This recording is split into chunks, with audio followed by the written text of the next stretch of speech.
Welcome, welcome, welcome back to the channel, Indigo Angel, beloved family of light.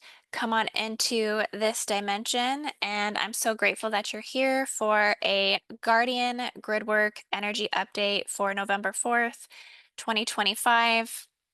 This is a sacred broadcast guided by the Guardian Alliance and also relayed through the Mintalkin headquarters as we are going to unpack the multidimensional layers behind Hurricane Melissa and essentially what has occurred across the corridors and activation zones of Jamaica, and where I do feel a lot of these devastational like storms are being generated from on a planetary grid, spiritual, esoteric, primordial core infrastructure, which is the Dragon Bone ley line network system, which is something I haven't really talked to you guys much about, but this is all going to be in my book that is dropping in December 2025. So I'm so excited because, all of this information is going to be available to you guys with diagrams and deep explanations and descriptions. But essentially, the Dragon Bone Planetary Ley Line Network, it illustrates the dragon bone architecture in the planet that is connected to the original Tiamat body. It's connected to the Venusian harmonic resonance. It's connected to the resurrection of organic timelines and the activation of Earth's solar dragon nodes, the logos consciousness on the planet, and the restoration of the Venusian Sophianic body. And so I do feel that the core functioning of this grid architecture is entangled with the organic essence of why these high-level storms and influxes are coming in the way they are on the planet at this time. And I feel that this event ties into both all of the human destruction timelines, the devastation timelines, the dissension timelines, um, and all of the dark agendas, the black heart viruses, the black sun agendas, the 2030 agenda, along with planetary realignments, right? There's a little bit of good and a little bit of bad going on, technically all at the same time. So we're going to get into all of this. And so thank you again. Please be sure to put a like on this video, subscribe to the channel if you haven't, and drop a comment down below and let me know what you guys think. In the meantime, let's just take a nice deep breath. Inhale light through the nose and exhale peace through the mouth.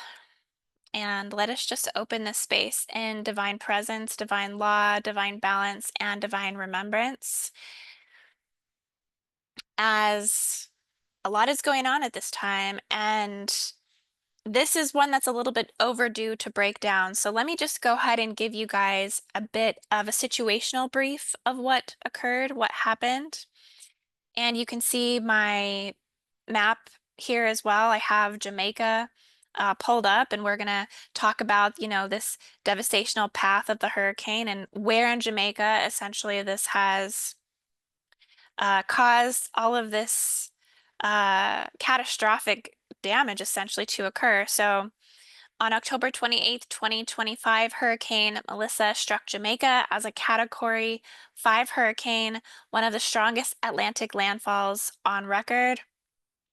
The winds reached about 185 miles per hour, and the central pressure dropped to 892 MBs. And so the eye cut across the island from southwest to northeast, from St. Elizabeth to Trelawny to St. Anne, producing catastrophic wind and flood damage, widespread power loss, and full communication blackouts in some of the areas. I think most of the blackouts did occur in St. Anne. And so the trajectory of this St. Elizabeth Parish, which was the first uh, location to face the eye wall, essentially.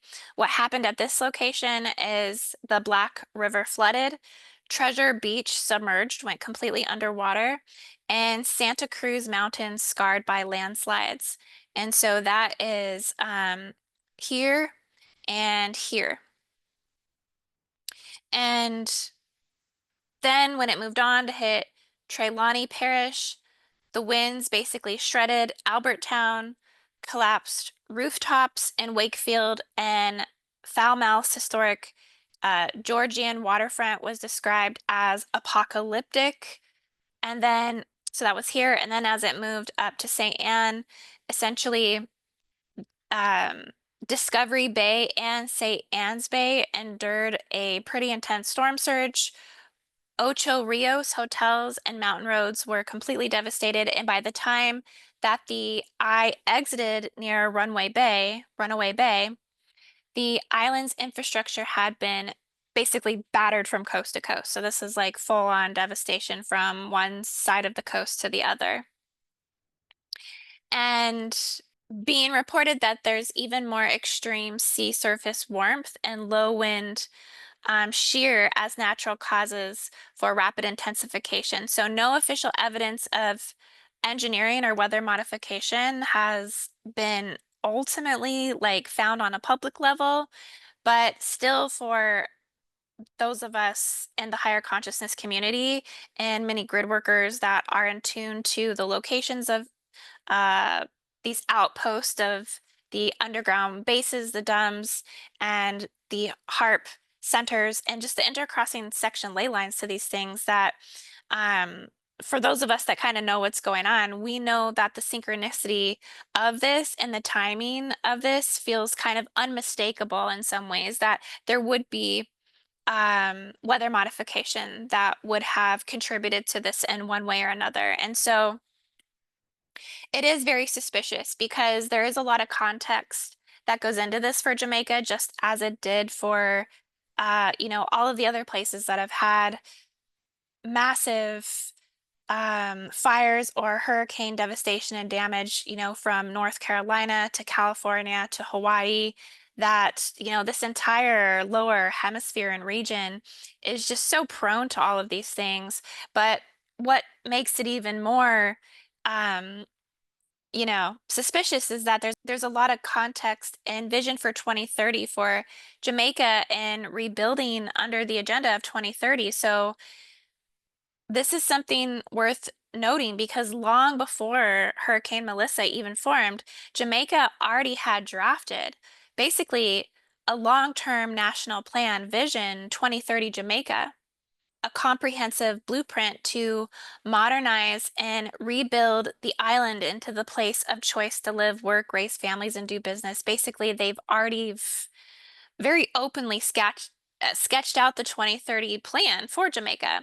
And that plan includes infrastructure upgrades, smart city expansion, energy transition, coastal redevelopment, and climate resilience projects extending through 2030 and beyond. And when I say these things now, I feel like I used to say, smart city and feel like there was like an ultimate terror inside prior, oh, they're doing this because of this and they're gonna, it's just like, it's so common now, that everything's just going smart city that it's like, you know, we're really having to kind of like throw our hands up in a lot of ways because things are moving whether we like it or not. The digital ID expansion in the UK and Great Britain has their dirty little hands basically uh in the pot of Jamaica. So I do feel that this hurricane has a lot to do with being an extension of what's happening in Great Britain, being an extension of what's happening in the UK and their agendas for basically bypassing anything of the wants and the needs of the people and freedom of speech and all of these things and just implementing what it is they want to implement. And I feel like Jamaica was kind of chosen in a sense as one of their first attacks for this because essentially Jamaica, they don't own any of their beaches. Okay, under Jamaica's Beach Control Act of 1956, the foreshore and the floor of the sea, in other words, nearly every public beach remains the legal property of the British Crown. Okay, so yes, you heard that right. Jamaica does not fully own its own beaches, which is crazy because you think about going to Jamaica, like that song, uh, Aruba, Jamaica. Ooh, I wanna take you to Bermuda, Bahama. Come on, pretty mama. Like you have this like for me, I have this whole like beautiful beachy resort, beautiful place to go and just enjoy yourself. And it doesn't even cross your mind that Jamaica might not own their own beaches. So the Jamaican government administers them and like deals with like, public cleanup and things like this, but the crown holds the ultimate title to the beaches in Jamaica. So we have to kind of put these two and twos together type of thing. And this is a legal tether. It is an artifact of colonial architecture still embedded in the energetic matrix of this island. And so, as the hurricane ripped across those very coastlines, those same beaches under foreign title, the Guardian reading, and the messages I'm getting and how they're perceiving this is a symbolic purge of ownership imprints. So, the aspects of this that are coming up from the Dragon Bone ley line is that they're trying to purge ownership rights from the land, restore ownership to the original owners. And one way to purify this is through water, the ultimate cleanser, and bring the land and the sea back to earth, right? The dragon spine ley line network back, the ownership back to earth, not to the frickin' empire. I'm sorry, but to the archons, the ones working on behalf of the draconian empire hive. So, yeah, there's a lot of colonial codes that I feel were getting cleared from Jamaica as this rips through. And like, even as I say this, I'm getting like a full aura transition, almost like a whirlwind that's kind of coming up in my field and expanding around. And so I know this is deeply a part of the shift, deeply a part of a chosen colonial node and chosen colonial codes that are having to essentially be clear. And the dark ones essentially they've essentially slated this corridor for future modernization. So um again, like I'm kind of going back and forth here. Is this mere coincidence or divine choreography? I feel like it's a little bit of both. From the Guardian lens, these coincidences mark timeline intersection points, moments when human agendas and planetary intelligence cross streams, forcing a recalibration of intention, sovereignty, and stewardship, essentially. Now, I do think there is a sacred site and ley line exposure element within all of this. And I do believe that Melissa's hurricane footprint um, powered some sacred zones in Jamaica, geomantically charged zones. And so I did want to, see if I could locate some of these with you guys because I was just doing a little bit of a Google search for some of these locations.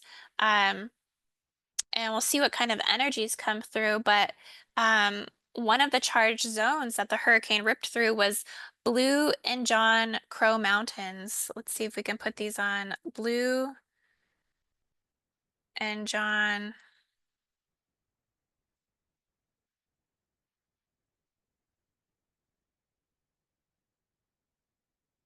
Yeah, John Crow Mountains in Jamaica. Okay, so let's pull out here. Okay, that's a little far off, but I do feel when something like a hurricane, a level 5 hurricane impacts a body of land, like it's basically impacting a dragon egg. So, it was reported actually that there was um, landslides that were actually going off in the mountain range near Nannytown Heritage Route and the Maroon Highlands. And so they said that they closed some of that area down due to landslides, but it's reopened. But I do feel that the impact of this and the triggering of the landslides, that this is about reopening up buried veins of ancestral memory. Okay, so hurricane comes in, the mountains respond through landslides, and ancestral memory is therefore, activated and cleared from the land of Jamaica. Again, this I think has something to do with right of true ownership back to the original owners. Also cockpit country was one that kind of came up on my search. So let me tune into this with you guys. Okay, cockpit country, Jamaica. So this one is definitely was in the path of the hurricane. And this cockpit country has a really vast limestone labyrinth and sinkholes and caves that are breathing a lot of the subterranean passageways and light from the inner earth.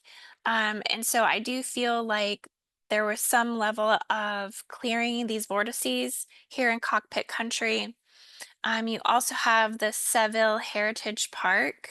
Now this location was very significant. Seville Heritage Park is a triple layered civilization imprint. You have the original Tainos, you have the Spanish, and you have the British. Okay, so there's some sort of unlocking device here when it comes to cultural contracts, when it comes to uh, victimizer programs, prey versus predator programs, um, who's serving who, colonized versus colonizer, ethnic cleansing, um, barred interest, financial interest. I see like a lot of like gold also, like I'm seeing pots of gold um, that are like coming to the end of the rainbow and like finding the gold. Like there's also like certain hidden vast pockets of wealth that are in like wealthy like deals that are being done here on the side between these cultures, preservation deals and also governmental ties and things like this. So Seville Heritage Park, and that was definitely in the pathway of the hurricane. So I would say that that aspect of it was receiving a deep cleansing through Hurricane Melissa. And then we also have the Green Grotto Caves as well. Green Grotto Caves in Jamaica. This part is very, very significant. This is an inner Earth access point. Still very much in the pathway of the hurricane.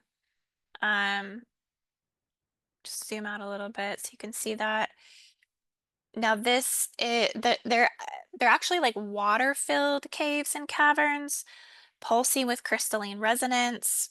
And so that's an organic activation of organic, template and resource there. I'm getting like a strong aquamarine emerald cavern template opening up there. And then also there's a one other place here. I'm going to put Moortown on. That seemed to be something that was significant coming up. Moortown, Jamaica.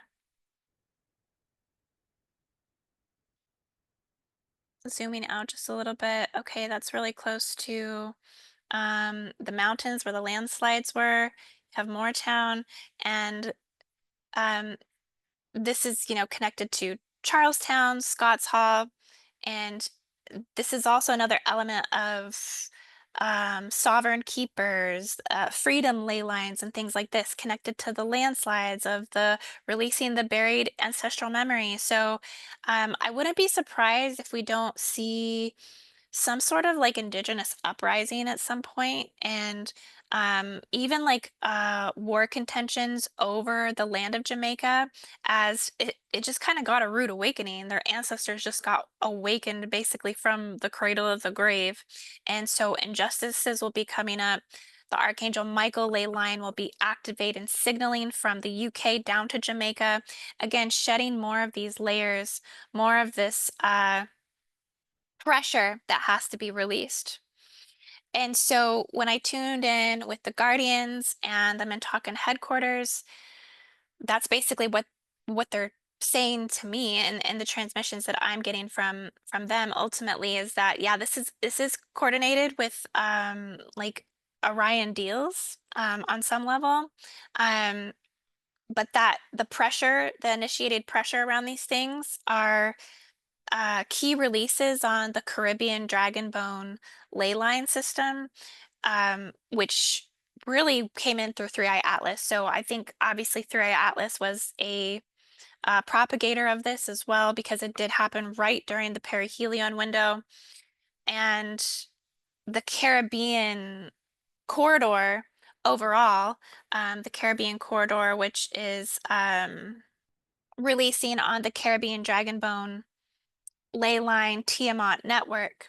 And so from St. Elizabeth through Trelawny into St. Anne, karst aquifers carried pulse currents through subterranean veins of Earth's water memory, and the limestone tunnels, that were activated over, I believe it was in um, cockpit country. That's where like a lot of the limestone was.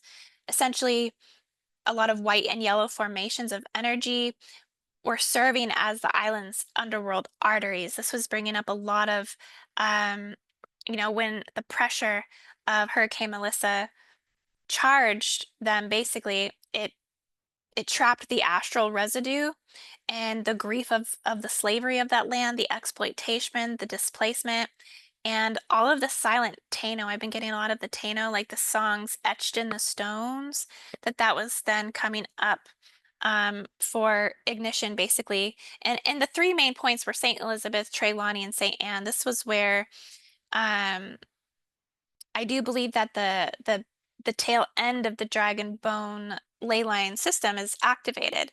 It's this, and then Trelawney is like the central capacitor. Windsor Cave resonated with the harmonics, and that hurricane actually hit it at about 1244 UT. So 1244, 44 codes, and then St. Anne is the North Crown, Hutchinson's hole vented etheric vapor upward. So it was like it was technically a pressure release of Jamaica. And that's the message that I'm getting from the Guardians, is that it initiated a pressure key release on the Caribbean Dragonbone ley line network system. That's what it had to come up, a release basically from the subterranean veins of Earth's water memory. So I do feel that the hurricane was both a storm and a signal, and she pressurized stagnation so that release could occur. Underground water became a conductor, and the mountain became a transformer through the landslides. And the results of all of this is colonial trauma fields getting destabilized. So the Colonial control grids getting destabilized. Um, Port and plantation grids are losing coherence. Slavery grids are losing coherence. The Taino codes are reignited and anchored into the Dove-Light grid as ownership returns back to the Taino, because between those three different, basically, heritages and imprints of civilization on Jamaica, Taino, Spanish, and the British, the Taino are the original. So a lot of their peace codes, freedom codes, justice codes are being returned back to those people. And then I was seeing a Guardian index of about 67% liberation metric along that corridor. So, I mean, 67% of the spiritual energy is essentially being liberated. And synchronistically, now you hear the Jamaican government, if you've been following along on any of this, talking about rebuilding back better under the vision of 2030. Why? Because they have no other modeling system to support them. So they just roll into digital ID, and they're rolling into basically outdated ownership. It's ultimately outdated. 2030 is outdated. It's limited and it's outdated because it's not being rebuilt under new Earth protocols. It's being built under old Earth control systems. So different agendas here perhaps, but overlapping old timeline systems of reconstruction. So if you're a grid worker or a gatekeeper, you might want to work on those codes specifically with some of these sites, just to help particular areas of the grid out, such as the Blue and John Crow Mountains. If ancestral militias begin to appear, um, they would be technically considered guardians, pushing grief cords up through for transmutation, cockpit country. This is where, more is going to be discharging. Seville Green Grotto Access. This is the coastal memory band, jolted open surfacing, buried oaths for release and forgiveness. And Crown-owned beaches. The British Crown-owned beaches, surging waters, rewriting those energetic tidal lines and returning maritime sovereignty to Gaia's collective field. And I really do feel back to the Thanos. So yeah, I do feel that this is going to be playing out over the next 40 days in Jamaica. And this is we're going to see like an expansion, a clearing, and an upgrade of Jamaica over the next 40 days. That's the messages that I'm getting. It's 40 days. And it's a part of a bigger global chain reaction of events. So it's going to start in the Caribbean Atlantic Sea, and then it's going to move into the Indonesian womb arc, and then it's going to move into the Pacific Ring Central Node. Then it's going to move into the Mediterranean womb of Sophia, and then it's going to move into the Great African Rift. So this is my prediction, is that hurricanes and devastation and high level type stuff is going to be moving in that direction. Okay, so you're going to see things happen in the area of Indonesia, the area of the Pacific Ring, Mediterranean area ring, and then the Great African Rift. It will be continued to kind of swirl through and go through compression release patterns on a planetary scale in terms of the grid. That's how energy is going to flow. Okay, guys, so I'm gonna work on actually getting an update out about that on a bigger level so you guys can kind of read deeper into that with me and understand ultimately what it is I'm kind of seeing with that and how the compression releases will happen. And yeah, so I love you guys so much. And I did just want to mention that I am still offering my personal planetary grid readings. You just go to my website, indigoangel222.com, click under my services tab, and then scroll down to my planetary coordinate grid reading. I do feel that these are amazing sessions to get if you have lived somewhere and you feel like you're unlucky there, bad alignments, can't get things right in your life, things are just kind of disarray, you've lost sense of purpose, you feel disconnected to the land, um, you feel like you want to move or you are moving or you need advice where to move. Um, a life coordinate personal grid reading is really amazing because we go through systematically and put on and chart basically your planetary blueprint, your planetary thumbprint, your lifeline, your birth line, your relationships lines. And then I kind of psychically interpret those for you and give you the best advice that I can possibly give and see through psychic interpretation of the grid lines and what and how you're connected to it. So I'll leave a link down in the description for my life coordinate planetary personal grid reading.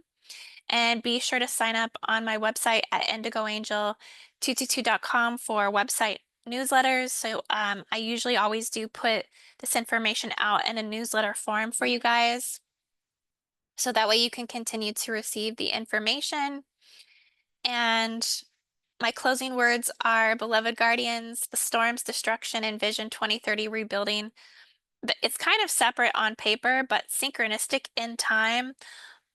One clears and one is trying to construct, I think, in the old world timeline. And between them does lie a choice of humanity, control or cooperation, ownership or guardianship. And choosing guardianship is choosing to be a protective steward of planetary authorization, of planetary grid work. So choose the latter, choose the higher timeline. And if this grid update resonated with you today, again, please like, share, subscribe, support the mission. Get my book in December 2025 when it comes out. If you do want to be on a first to know when that book comes out and is dropped, you can email in at my website at info@indigoangel222.com and we'll add you to the early bird list. So we love you guys so much. And you can always join my Patreon as well, patreon.com/indigoangel for deeper insights and videos and gridwork missions, as I'm going to be putting one together for this month as well. So until the next time, guys, walk gently, anchor peace. I love you guys. Remember, you are the grid. And I'm closing this out with the Guardian Seal of Peace. Namaste.